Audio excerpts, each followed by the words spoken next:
Hey everybody, this is D and Mike. This is a quick impromptu video concerning Tabletop Simulator and how I run it as a DM. I play locally, I don't play online, so I've got a 55-inch television that's kind of sitting above me, and this is where players can see the action taking place, the map and all that stuff. Well, one thing that always comes up, look, in every game, no matter what, I think no matter how you're running these things, is what's the AC? What's the AC? What's the AC? That's the question you're going to get more than anything at the table when having an encounter. Well, I think I at least came up with one way to deal with this at the table. If you're running a digital tabletop and you're kind of doing it locally and you have people looking up to a television screen, this is one thing I tried. Now, I'm going to load up one of our recent maps here, the Throne Room, which comes from Rise of Tiamat Chapter 3 at the end.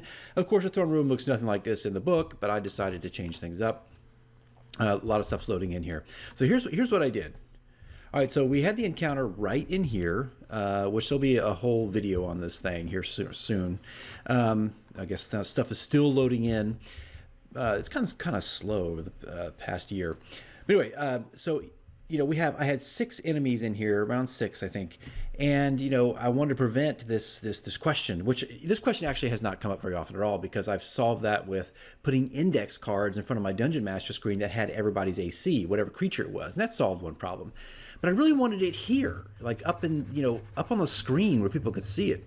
So this is what I did. It's a temporary solution. I don't know if it's the best solution, but I made cards. All right, so these are just you go into objects, components, and you want to import something, a custom.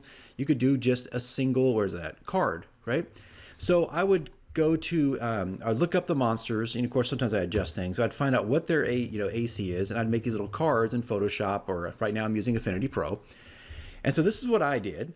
And then what's great is, as the monster comes up, I take, let's say they're going to fight the Yuan Ti. Well, okay, hold on a second. Why does this stuff never work when I am recording? Okay, I figured it out. I figured out what I did. All right, so here we go. So I take the mummy and I put it up here. And they're going to fight the Yutani. Of course, it won't look like this. I'll have the cards separated, right? So you won't see it. I'll put this up here. We're fighting Yuan Ti. And now we're fighting this Yuan Ti. And then we're fighting a ghost. And so I go back to the battlefield and we duke it out, and all they have to do is look on the screen. Now, of course, it depends on how you're viewing this. It looks small on the screen probably. But on a 55-inch, it's pretty big, and this stuff can be easily seen. And when a creature is dead, I just kind of remove it from the deck and, of course, delete it.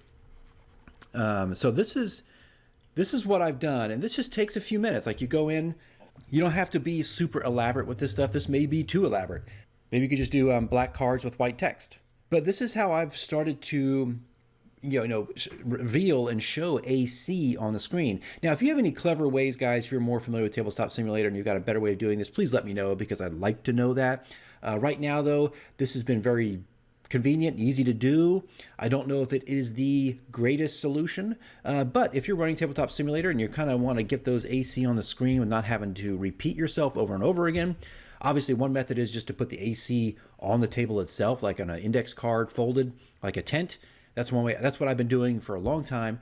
But now, like last week, I played and I said, hey, why don't I just make cards and put them on the screen right where everybody can see them, like in the DM's hand.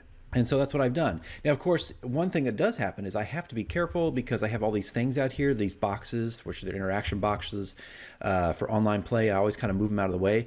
Well, for the DM one, I had to kind of, push it back up, because when I put the card in my hand, it would slam over here, down here somewhere where this one is, and you couldn't access the card. It was a little weird, right? So you could see my deck right there.